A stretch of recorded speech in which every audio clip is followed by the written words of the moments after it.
Hello everyone, this is Sumit Kumar and in this video I am going to talk about this particular question belongs to improper integral। पिछले 6 महीने से बच्चों ने बहुत request किया था इस क्वेश्चन के लिए कि सर प्लीज़ इसका कुछ सॉल्यूशन दीजिए बिकॉज उनका दुविधा था, एग्ज़ाम्स में उनके अनुसार आंसर की गलत था या आंसर गलत आ रहा था या वो श्योर नहीं थे, कुछ रीज़न था ऐसा वैलिड। मुझे लगा कि क्वेश्चन बहुत ही आसान है, मैं इसमें क्या दूँ, लेकिन फिर से कुछ बच्चों ने रिक्वेस्ट किया कि सर इसको प्लीज़ हेल्प कीजिए, वी आर नॉट श्योर क्या आंसर है और अप्रोच कैसे करना है इस टाइप की चीज़ों को। तो मुझे लगा कि चलो फिर से इस पर कर देते हैं और बता देते हैं कैसे क्या करना चाहिए। Okay, so particularly this question belongs to the section called improper integral and is very basic और बहुत ही अच्छा टॉपिक है जिसको आना चाहिए, समझना चाहिए। ये रिमान इंटीग्रेशन के बाद का सेक्शन होता है, रियल आंसर्स का पोर्शन होता है और यहाँ समझ सब्जेक्ट के प्रति थोड़ा ढंग से होना ज़रूरी है। ओके, तो चलिए हम लोग देखेंगे कि इस टाइप के क्वेश्चंस को हम लोग अप्रोच कैसे करना है। ओके, तो पहली बात तो क्वेश्चंस थोड़ा सा एनालाइज कर लेते हैं कि क्वेश्चन है क्या। सो क्वेश्चन यहाँ पे दिया गया है आपको इम्प्रॉपर इंटीग्रल का कि p कोई रियल लाइन, p कोई रियल नंबर है और इस रियल नंबर में आपके पास बहुत सारे कुछ इस टाइप से इंटीग्रल डिफाइन कर दिया गया है IP 0 से 1 t to the power p sin t dt। Okay, और फिर आपसे पूछा जा रहा है कि ये इम्प्रॉपर इंटीग्रल कौन कौन से p के लिए कन्वर्जेंट होगा। For example p equal to let's say आपका -12, p equal to -3/2, p equal to 4/3, p equal to -4/3, उस जगह पर ये इंटीग्रल कन्वर्जेंट है कि डाइवर्जेंट है। एक चीज़ मैं यहाँ बता दूँ कि ये क्वेश्चन बच्चों ने भेजा है तो हो सकता है कहीं पर ऑप्शन डाइवर्जेंट हो, आई एम नॉट श्योर, ठीक है ना।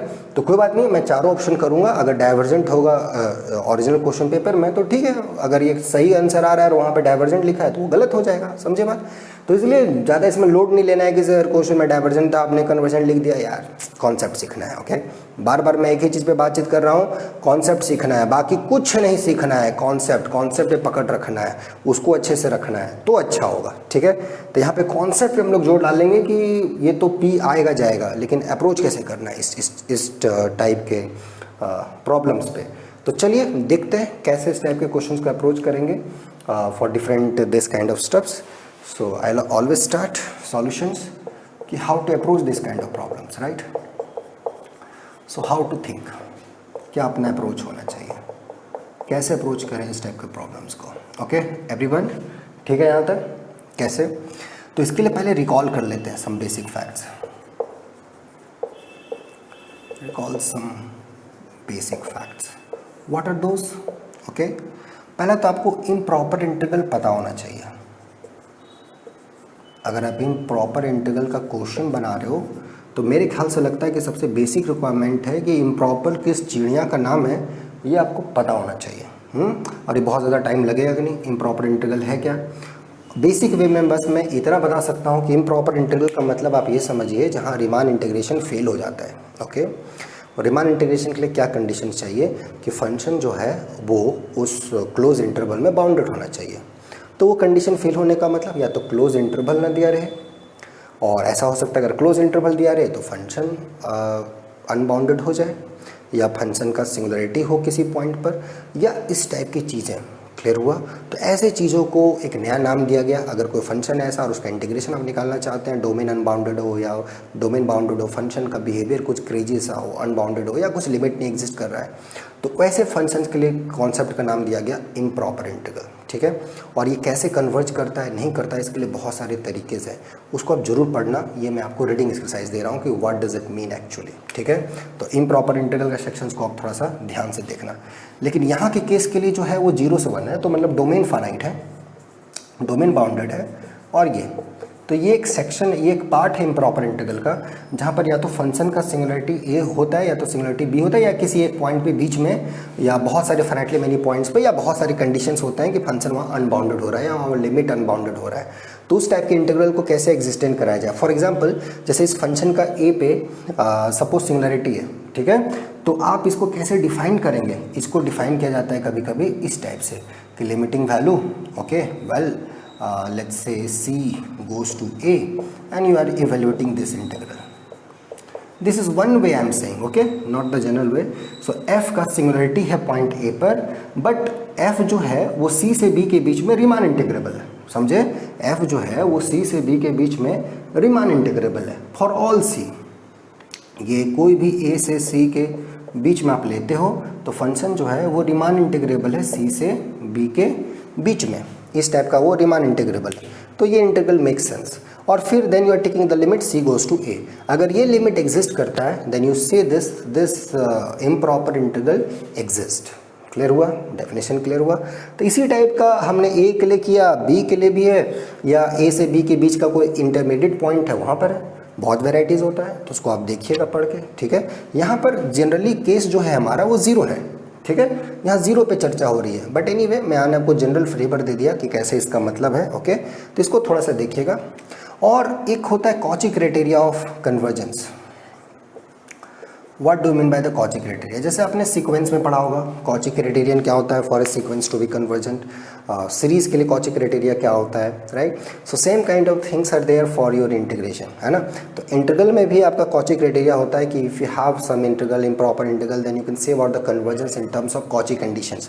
तो कॉची कंडीशंस आप जानते होंगे, सीक्वेंस में है, सीरीज में है, सीक्वेंस ऑफ फंक्शंस में है, सेम नाम सेम, काम सेम, बस जगह थोड़े से चेंज हो जाती हैं, काम सेम है। अगर आपने सीक्वेंस में कॉची कंडीशन सीखा होगा तो यहाँ भी आपको मज़ा आ जाएगा, क्लियर हो जाएगा कॉन्सेप्ट, ठीक है।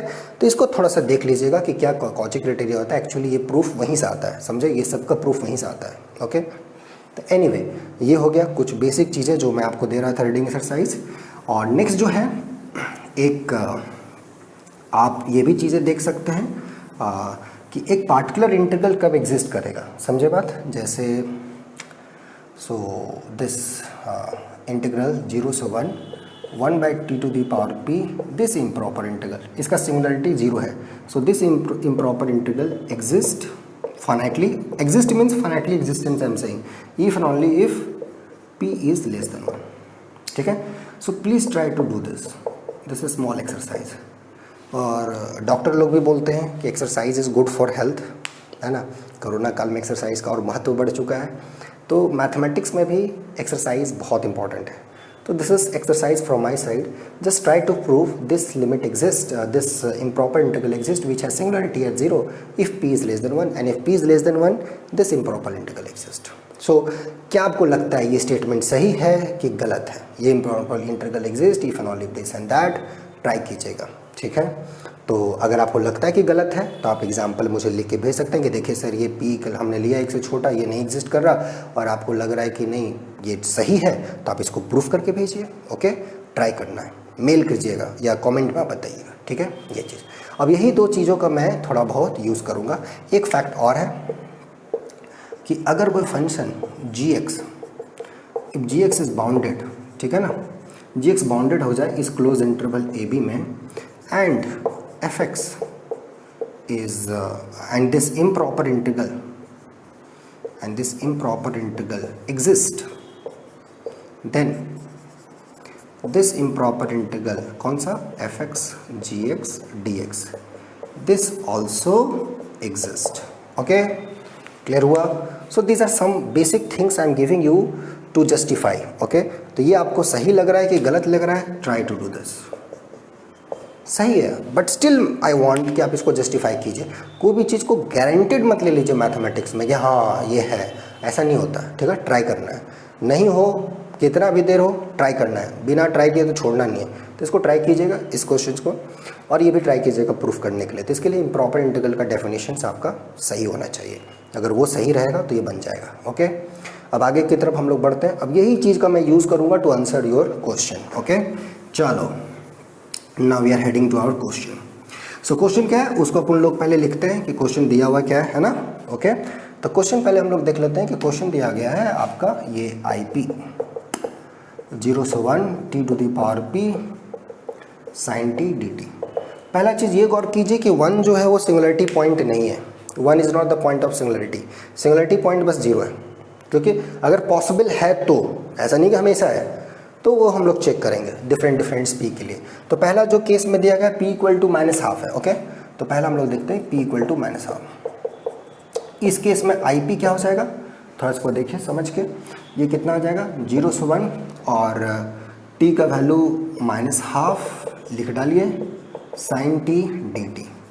अब इसको थोड़ा सा ना मैनिपुलेट कीजिए, इसका थोड़ा मेकअप सेकअप कीजिए अच्छे से ताकि अच्छा दिखे। तो आप क्या कीजिए, नीचे टी से गुना कीजिए, ऊपर भी टी से गुना कीजिए, तो ऊपर में आ जाएगा आपका रूट टी और sine t by t d t. देख लीजिए गौर से, या अब कुछ आपको दिख रहा है? This function is continuous in this interval 0 से 1. This function has actually singularity at 0, but that is removal singularity, limit at 0 exist, है ना. So this function is extend continuously to 0 to 1. So this improper integral exists here, in fact continuous on closed interval 0 1. Root t is also continuous on 0 1 because it is a continuous function. So this is the product of two continuous function, and product of two continuous function, this improper integral in fact becomes proper. So this is continuous, so this integral exists. So this integral exists finitely. तो यहाँ पर एक ही चीज़ है, ये जो fact मैं दे रहा हूँ उसको प्रूफ करना कि if f is continuous on closed interval AB, then f is Riemann integrable. Then f is Riemann integrable on this closed interval. Clear है? इसको प्रूफ करना, ठीक है. कोई भी चीज़ गारंटेड मत ले लेना दोस्त, है ना, कि अच्छा सर बोल रहे हैं तो सही होगा, बिल्कुल नहीं ऐसा है. ट्राई करना है, ओके. आपको सीख रहे हैं, एग्ज़ाम फेल पास बात की बात है, वो तो देखेंगे. आप सीख रहे हो, सीखने में कंजूसी मत करो, है ना. नॉलेज में कंजूसी मत करो. नॉलेज को आप ऐसे ही समझो, नॉलेज एक ऐसा शेरनी का दूध है, जिसने भी पिया है उसने पूरे संसार में दहाड़ा है, ओके. तो मुझे भी पता है आप लोग दहाड़ना चाहते हो, तो थोड़ा सा इसको सीख लो, ओके. ट्राई करना हर ईच एंड एवरी स्टेप्स, ठीक है ना. क्योंकि मेरे लिए मैं दे सकता हूँ उसका प्रूफ, तो वीडियो फिर 2 घंटे का हो जाएगा. वो आप चाहोगे मैं दे सकता हूँ, बट अननेसेसरी लंबा से फ़ायदा नहीं है. ट्राई करना, जो बेसिक रिक्वायरमेंट्स है मैं दे दे रहा हूँ. तो ये रिमान इंटीग्रेशन और इम्प्रॉपर इंटीग्रल जो है वो रिमान इंटीग्रेशन के बाद आता है. तो रिमान इंटीग्रेशन पे तो पकड़ होना ही चाहिए, क्या है नहीं है, थोड़ा ट्राई करना है, ओके. और ज़्यादा ये सब चीज़ में दिक्कत हो तो 2 तारीख से हम लोग मिलेंगे ना, तो टेंशन नहीं लेना है, ओके. मेल करना है नोबल फोरम 05 पर. तो रिलैक्स रहिए, चिल मारिए, इसको ट्राई कीजिए और ये सॉल्यूशन को आप मेल कीजिए, ठीक है ना. मेरे को मेल कीजिएगा लिख के, मुझे समय मिलेगा, मैं देखूंगा और करेक्ट भी करूँगा. और मुझे लगा कि कोई सीरियस इशू है, आप ये चीज़ नहीं कर पा रहे, उस पर वीडियो भी बना दूंगा. तो आप टेंशन नहीं लेना है, आपको 100% ट्राई करना है हर सेगमेंट पे जो भी मैं लिख रहा हूँ, okay. Okay, after this so p equal to minus half पे कंटिन्यूस हो गया by this fact. Now let's come to the second portion. Second portion क्या है भाई साहब? सेकंड पोर्शन में आपको दिया गया है कि p का वैल्यू -3/2. तो थोड़ा सा देख लीजिए, p का वैल्यू जब -3/2 दोगे तो क्या आ जाएगा? p का वैल्यू -3/2. तो इस केस में ip आपका क्या होगा, एक बार लिख लो. t का value -3/2 sin t dt. So this is 0 sin t by t, यहाँ पर आ जाएगा 1/√t और ये sin t by t dt. This is the continuous function and in fact this is bounded, है ना. और दिस इम्प्रॉपर इंटीग्रल एग्जिस्ट, ये improper integral exist, this improper integral exist. Why? हमने जनरल दिया था p करके, p जब 1 से छोटा होगा तो कन्वर्ज करेगा. जस्टिफाई करना है भाई, छोड़ना नहीं है, छोड़ना नहीं है, बिल्कुल नहीं छोड़ना है, ट्राई करना है. So this improper integral, this is bounded, so this exists. खत्म. Done. So this is also true, this is also true. This convergent. अगर यहाँ डाइवर्जेंट होगा तो ये ऑप्शन फॉल्स है, समझ में? ओके. अगर ये डाइवर्जेंट यहाँ लिखा होगा तो फॉल्स होगा, ओके. तो हमको लग रहा है सब कन्वर्जेंट था तो ठीक है, अदरवाइज आपको डाइवर्जेंट लग रहा है डाइवर्जेंट मार देना, कोई टेंशन नहीं, उतना नहीं इसमें लोड लेने का ज़रूरत है, ठीक है. यहाँ तक क्लियर? तो यहाँ पे भी कन्वर्जेंट. अब p इक्वल टू हम लोग 4/3 पुट करके देखते हैं क्या आ रहा है. ये 4/3 पुट करेंगे तो क्या आ जाएगा, देख लीजिए आप. सो 4/3 पुट करा, third option p equal to 4/3. तो आपका IP कितना आ गया? 0 से 1 t का पावर 4/3 और इधर आ गया आपको sin t dt. ओके भाइयों बहनों, ये आ गया. अब आप देखो, ये continuous, this is product of two continuous function and continuous functions are Riemann integrable. So this improper integral in fact Riemann integrable. So this limit exist because integration is nothing but limit of sum, so existence. Okay, that's done. So this is also done.